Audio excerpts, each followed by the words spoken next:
Hey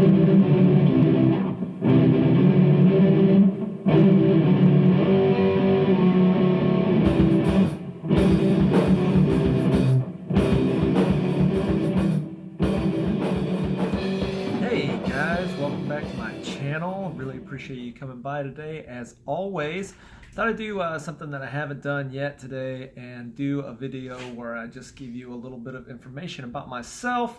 I haven't done too much talking about myself so far. You guys know that I'm in a band called Attack the Label right now, and I really love that. That's a particular project in my heart.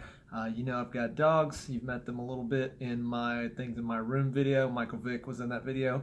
But what I wanted to do today was kind of go back a little ways and talk about when I actually started playing music in the first place, and give you guys a little bit of background on my experiences and what's brought me up to the point that I'm at right now in Attack the Label.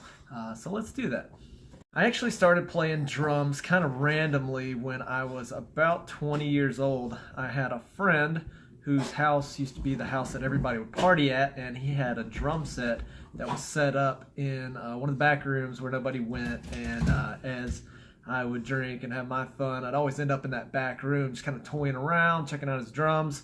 It's really funny, like when I very first sat down at his drum set, you know, I was into music, I've been listening to this stuff all my life, and I look down and I'm like blown away because there's stuff to be done with your feet. And that really like blew my mind because I'm thinking that every sound I'm hearing is coming from the hands, you know, one way or another. So I thought that was really cool. Just kind of gave me an idea that I had a lot to learn about this instrument that I enjoyed playing around with so much. And so I decided that I was going to do that.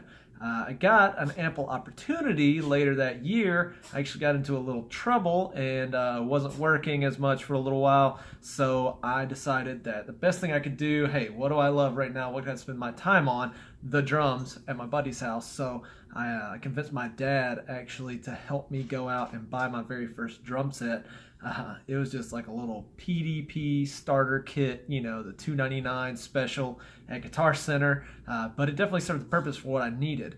I started playing. I actually very first picked up Nirvana. I was really into them at the time, still am, of course, gotta love them. Just actually watched a really good documentary about the Foo Fighters recently, Back and Forth. It's on Netflix. You guys should check it out. It's got a lot of good information in the beginning about Nirvana and Dave Grohl's start in that band.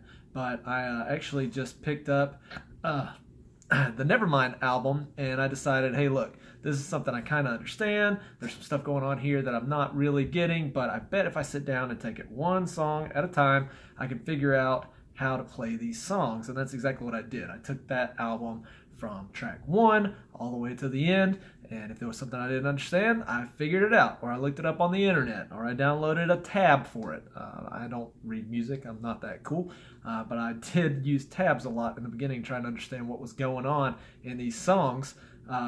So that's how I learned to play drums. I didn't take any kind of training. You know, I didn't play in high school in band or anything like that. I just sat down, decided it was something I wanted to do, had the time to do it, and I just ran with my little PDP training kit and figured it out. Within, you know, that first year, I was in love with the drums. So all I wanted to do was play. Started writing music on my own. Had a couple of friends locally, of course, that were dinking around with guitar and bass and singing. So we started to get together, you know, once a week, twice a week, whenever we could, and we started cranking out songs that we thought sounded cool, you know.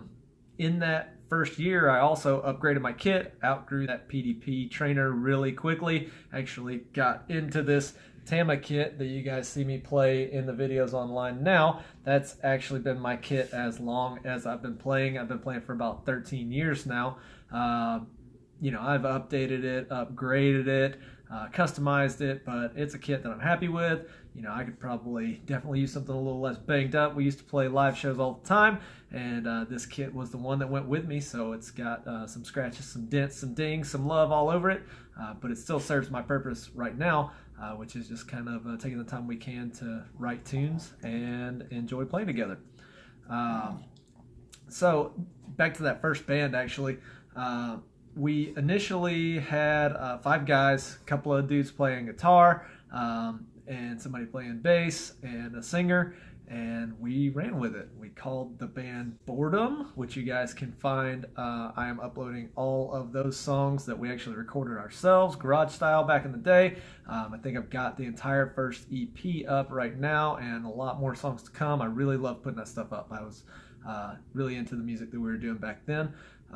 But we ran with this Boredom idea. We played in that band for, I want to say, probably 2 to 3 years. We ended up dropping the second guitarist at some point. He got busy, had a life, and we were down to just a 4-piece. At one point or another, maybe within that first year, 2 years, we swapped out our main guitarist. He also had life intervene, and we picked up what was to be our permanent guitarist at the time from another great local band, and we went forward. We recorded the EP that you guys can find on my YouTube channel now. We played a ton of shows around the Atlanta area. We really enjoyed ourselves, had fun. And then I had my first learning experience being in a band.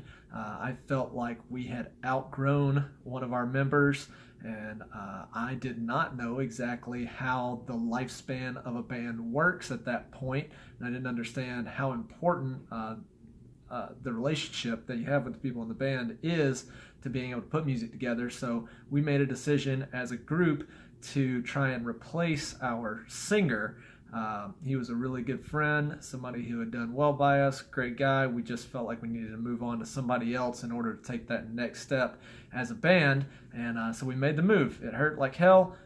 We asked him to move on. We brought on somebody new, and I quickly found out that that was not necessarily the best way to do business, at least not on the scope of band that we were at that time.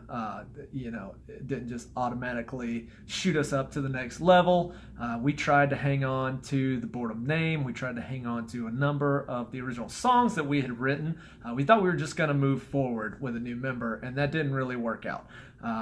Being in our early 20s, a lot of our fan base was attached to that singer, so they were no longer wanting to hear what we were putting together. Just caused some general riff within the band. We actually even ended up losing our bass player because of it. He was uncomfortable with the move after all. So things kind of fell apart with Boredom, and I hate that because I loved that band. It was like heart and soul for me. It was my very first project.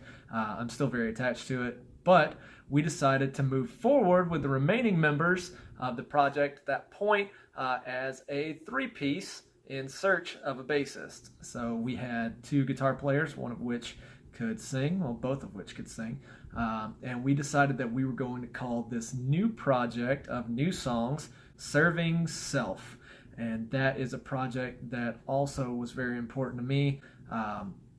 You'll see that I am actually going through with Homegrown Studios right now, who does all the recording for Attack the Label, and we are reproducing, remastering, re-recording all of the Serving Self stuff. I actually never released any of that music. There's a ton there. It was about another 2-year long project. So I'm really excited. We're working on a song called Down right now that we should be able to release by the end of the year, and that'll definitely be up on my YouTube channel. Make sure you subscribe. I've got so much music that's going to be coming out. But I'll tell you a little bit about Serving Self, because that was the next step in my musical journey. So we went forward with Serving Self. This was a different project for me. In Boredom, we wrote music that we felt like spoke boredom. This was a particular brand of music. It was very upbeat, a little bit political. We thought we were going to start a revolution. Everything was geared in a certain sound and a certain direction. We didn't necessarily pursue every song that we came up with in our heads. It had to fit the prospect for Boredom. We didn't want to do that for Serving Self. We did want to have a little bit of control. I didn't want to go in all kinds of different directions. But what we did want to do was write songs that we felt were very personal, things about our experiences, especially my experiences. I was going through a little bit at the time. And we wanted to follow that journey rather than the journey of sound. There was a particular sound, as there is, I think, with every band, to Serving Self, but the big theme was working through, and finding music as a way to get through whatever it was that was holding you down or bringing you up in life at that point. So we wrote a series of very personal songs. We only played one show the entire time that we were in that band, kind of set the stage for the way that we attack the label right now, which is a very studio-based band. We just wanted to write music. We didn't necessarily all have the time to prep and play shows all the time. I had done that with Boredom. We had done that previously, so I just wanted to write the music and record it in the best fashion we could. I wasn't up to getting these songs professionally recorded at that point. We were still doing it in the garage, which, I'm really happy with what we did with the Boredom EP, but I look forward, like I say, a lot to getting a professional recording of all this Serving Self music, sharing it with you guys. I can't wait for you to hear it. Feel free to always drop me a comment. Let me know what you think. Let me know what you like, what you don't like. I've got tough skin. It won't hurt, but I definitely love to hear the positive vibes as well. So we went forward writing as Serving Self, only playing one show. We actually played a show that was the Guinness World Record attempt for the longest concert in history.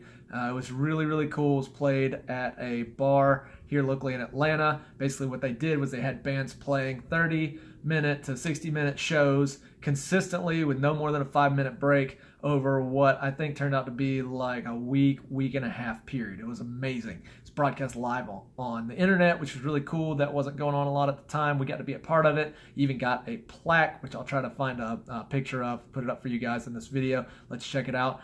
It was really cool. It was really exciting. Wasn't our best show. Didn't get any good recordings of it, but it was the only show that we played as Serving Self. We ended up breaking that band up shortly after that for a number of reasons. Again, personnel related. One of our members had to move away due to some personal issues. One of our members had actually joined another band and found that he was better fit for that band. I was left to just tear the band down, and what it actually did for me was kind of break my heart. Those 2 bands in a row that I had felt like got cut short. So I actually decided that I wasn't going to play music. I wasn't going to write music. I was going to take a break from it. So that's what I did. I started focusing on work, got a real job, so to speak, and just got out of music for a little while. So that brings us up to almost where we are now with Attack the Label. I got a call from a local band that I was familiar with after maybe a year and a half of not doing anything, and they said that they were having some issues with their drummer, a drummer that I knew and we'll talk about here in just a second. That they were not going to be playing with this guy anymore. They had heard that I was available and free, and they had heard of me and wanted me to maybe try to take his place in that band. So I decided to do it. The band was called Projector, and that is another awesome local talent out of Atlanta here. Someone that I had played shows alongside in Boredom, someone who came from the same city as me, just a band that I respected. And they had a totally different sound than anything I had ever played in before, so I was really excited for the opportunity to get in there, start playing music again, because of course I missed it. I don't think there's a musician alive that just stops playing and doesn't miss, their craft or the fun that you have when you're doing it. So I was excited. I got in, I started learning their songs, we started jamming, and it was really enjoyable. That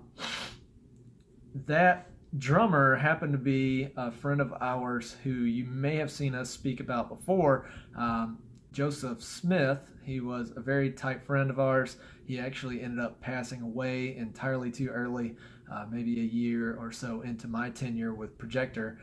There was a lot of people locally who were crushed. The bandmates that I was playing with at the time, of course, were very close with him, that had been their bandmate and a great friend for a long time. They'd been in that band for 7-8 years together. So it was a really somber time. It hit the band hard. We tried to continue playing, the music that Joe had written, doing respect by him. But it just turned out that this was a band that was also due to fall apart. We tried to keep playing the music, but members moved away. Members became disinterested or hurt, by associating with these songs. So we ended up deciding that Projector was not going to be something we were going to pursue anymore. It actually opened up an avenue for us, though. 3 of the 4 members of Projector, if you want to count me as a member of that band at that time, actually decided that we needed something new.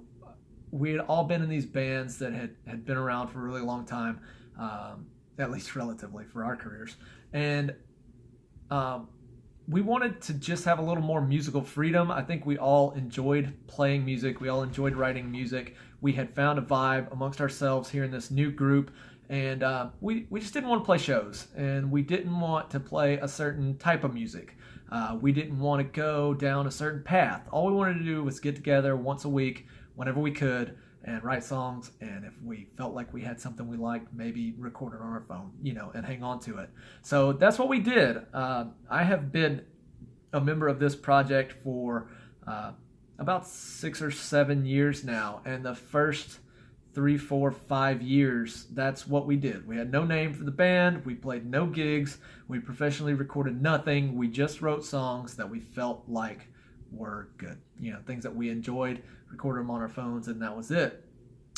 And then there was an opportunity to play a really popular little festival here in Conyers, Georgia, just outside Atlanta, the Lemon Bee Festival. And we said, you know what, we've got some songs that we like, we're well versed in them. Why don't we show them to our friends and family here locally? Let's play this festival. And the gentleman who runs that festival actually said to us, he's like, look guys, I cannot let you play this show with no band name. You can't be introduced as the band without a name. You're gonna have to put a title on it if you want to play this show. So we said, all right, let's put some sort of title to it, not thinking that it was going to move us down any progressive path, and we decided that we were going to call that project The Resistance of Men. And we did. We went forward with that name for that show. We went forward with that name for a couple of shows thereafter, maybe a year, 2 years, as is the pattern it seems like. And we played as The Resistance of Men for a while. And then we got a little more serious. We had all grown up a little bit. We decided that, we had the means now to professionally record these tracks that we had worked on for such a long time, to maybe be able to not tour. We're not in that mode at this point in time. We're all working on our careers. Some of us have families. Some of us have careers. Some of us have business ventures that we tackle. We just decided that we wanted to take the means that were available to us and start recording these songs and maybe put them on the internet and put them on YouTube and see if people would listen to them, and maybe we could get a following just to have an avenue to share what we love so much with people who might love it too. So that's where you find us now. We have the Attack the Label YouTube, Instagram, Reverb Nation, Twitter, Facebook. It's everywhere on social media that you could want to find us. We do our best to keep you guys entertained, to keep you informed, to make great music and put it out there. And I really hope that we can get more people looking at this stuff. I'm so excited about the music that we're making, the music that we've made, the music that we will make. It's something that I really love. We try to get together every Monday. We call it Music Mondays here on my channel, and give you something, give you a taste of what we're doing. So that's where I'm at. I've been in Boredom, Serving Self, small stint in Projector, and now Attack the Label, formerly known as The Resistance of Men, and that's been my musical journey. You can subscribe to my channel, you can subscribe to the Attack the Label channel, and you can see what we're going to do and what we've done. We're getting this music put up in the most professional fashion we can. We're working with local talent to make music videos that we can be proud of and that you can enjoy to go along with as many of these songs as possible. Silent Frame is a group that we're working with currently as often as we can to put together videos. They're amazing, award-winning. That's a name that you're going to hear if you haven't heard it. So keep an eye out. Subscribe to the channel. I really appreciate you coming by to watch my videos every week. Sorry if I rambled. This is the first time that I've taken the opportunity to do a video this long and just talk about myself. So if it wasn't what you like, let me know how I could have made it better. I'll talk to you about more things later. I'm going to start trying to have some guests come on, do videos with them, talk to them about their experiences, what they've got going on, maybe just be stupid goofy. And of course, we're going to be putting up videos of live music, maybe even tonight, because I am getting together with the band. We're even auditioning a new member to possibly make a 5-piece out of this bad boy. So I'm excited about that. We'll see how it goes. I appreciate you one last time coming by to look at this video. Let me know what you think. Subscribe, hit like, share, all that good stuff, and I'm going to talk to you later. Thanks.